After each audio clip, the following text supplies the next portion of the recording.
इस भयानक हादसे ने पूरे देश को एक शोक में डाल दिया है।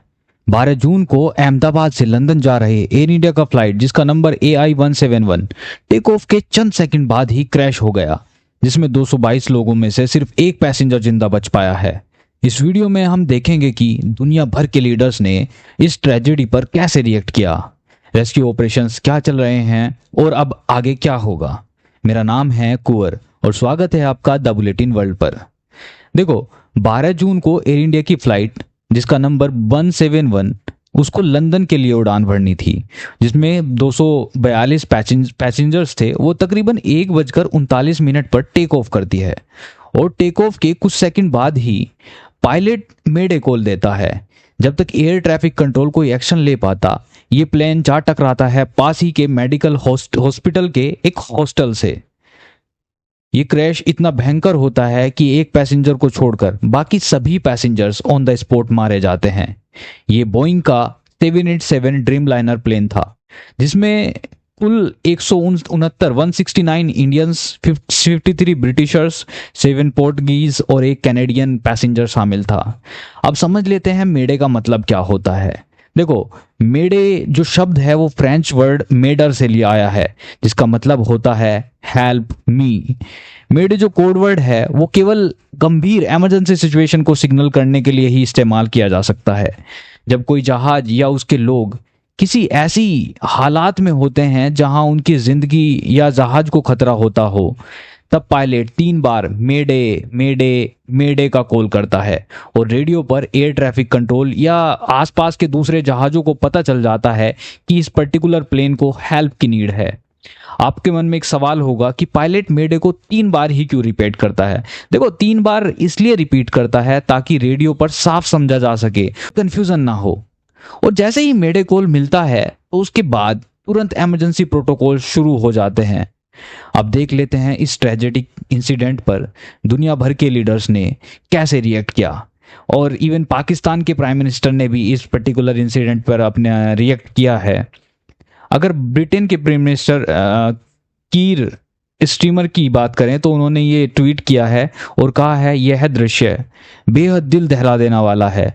और लंदन जा रहे एक विमान जिसमें कई ब्रिटिशर्स नागरिक भी सवार थे, भारत के अहमदाबाद शहर में दुर्घटनाग्रस्त हो गया है। मैं इस स्थिति के बारे में लगातार जानकारी प्राप्त कर रहा हूँ और इस बेहद दुखद समय में मेरी संवेदनाएं यात्रियों उनके परिवार के साथ हैं। अब देख लेते हैं कि पाकिस्तान के प्राइम मिनिस्टर ने इस इंसिडेंट पर कैसे रिएक्ट किया है। उन्होंने एक्स पर लिखा, आज अहमदाबाद के पास एयर इंडिया की उड़ान के दुखद हादसे में हम बहुत दुखी हैं। इस अपार क्षति से जुड़े हुए पीड़ितों के परिवार के प्रति मेरी गहरी संवेदनाएं प्रकट करते हैं। इस दिल तोड़ देने वाली त्रासदी से प्रभावित सभी लोगों के प्रति हमारी प्रार्थनाएं और संवेदनाएं हैं। देखो, बांग्लादेश के प्राइम मिनिस्टर मोहम्मद यूनुस ने एक्स पर पोस्ट में लिखा, अहमदाबाद में 242 यात्रियों को ले जा रहे एयर इंडिया की उड़ान के दुखद हादसे में हम स्तब्ध हैं। हम शोक संतप्त परिवारों और उनके परिजनों के लिए प्रार्थनाओं में सभी के साथ शामिल हैं। इस कठिन समय में बांग्लादेश भारत की जनता और सरकार के साथ एकजुटता में खड़ा है। वहीं फ्रांस के प्राइम मिनिस्टर इमैनुअल मैक्रोन ने रिएक्ट करते हुए एक्स पर लिखा है, भारत के अहमदाबाद में हुए दुखद विमान हादसे के बारे में जानकर मैं गहरा दुख हुआ है। इस शोक की घड़ी में हम पीड़ितों के परिजनों और प्रधानमंत्री नरेंद्र मोदी के प्रति अपनी गहरी संवेदनाएं प्रकट करते हैं। देखो, दुनिया भर के वर्ल्ड लीडर्स ने इस इंसिडेंट पर अपनी प्रतिक्रिया दी और गहरी संवेदनाएं जताई। अब बात करते हैं कि इंसिडेंट के बाद ग्राउंड पर क्या हुआ और अब तक क्या स्टेप्स लिए गए हैं।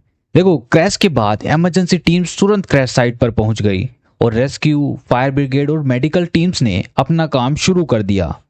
मारे गए लोगों की बॉडीज को आइडेंटिफाई करने के लिए डीएनए टेस्टिंग शुरू हो गई है ताकि सही इंसान की बॉडी उसकी फैमिली को हैंडओवर की जा सके। टाटा ग्रुप ने हर विक्टिम फैमिली को 1 करोड़ देने का ऐलान किया है और साथ साथ मेडिकल खर्च बियर करने का भी वादा किया है। प्रधानमंत्री नरेंद्र मोदी ने क्रैश साइट पर पहुंचकर विक्टिम्स के परिवारों से मुलाकात की और साथ साथ ऑफिशियल से भी बात की है। होम मिनिस्टर अमित शाह भी सर्वाइवर की फैमिली से मिले। देखो, जहाज का जो ब्लैक बॉक्स होता है जिसका काम फ्लाइट का डाटा रिकॉर्डर का होता है, वो क्रैश साइट से रिकॉर्ड कर लिया गया है। और उसके इन्वेस्टिगेशन के लिए Boeing company, US transportation safety board और जनरल इलेक्ट्रिक के एक्सपर्ट्स इंडिया आने की तैयारी कर रहे हैं। और इन्वेस्टिगेशन के बाद ही एक्चुअल में पता लग पाएगा कि क्रैश के पीछे का रीजन क्या था। फिलहाल के लिए सरदार वल्लभ भाई इंटरनेशनल एयरपोर्ट यानी अहमदाबाद एयरपोर्ट के ऑपरेशंस टेम्पररी सस्पेंड कर दिए गए हैं ताकि प्रॉपर इन्वेस्टिगेशन, डेब्री क्लियरेंस और सेफ्टी चेक्स कंप्लीट हो सकें। फ्रेंड्स, आगे इस टॉपिक पर जो भी अपडेट्स आएंगे हम आपके लिए वीडियो लाते रहेंगे, बट जाने से पहले इस एमसीक्यू को अटेम्प्ट करके सही आंसर कमेंट बॉक्स में जरूर दें। 2025 में मालदीव पर्यटन के लिए वैश्विक ब्रांड एम्बेसडर के रूप में इनमें से किसे नियुक्त किया गया है? प्रियंका चोपड़ा, दीपिका पादुकोण, कैटरीना कैफ या आलिया भट्ट? दुख की इस घड़ी में हम सब विक्टिम की फैमिली के साथ हैं और दुआ करते हैं कि जो लोग बच गए हैं उनको जल्दी से जल्दी अच्छी सेहत मिले, और जो लोग हमारे साथ नहीं हैं उनको हमारी श्रद्धांजलि। आज के लिए प्रे फॉर अहमदाबाद। मैं आपसे मिलता हूं अगले अपडेट के साथ। Thank you.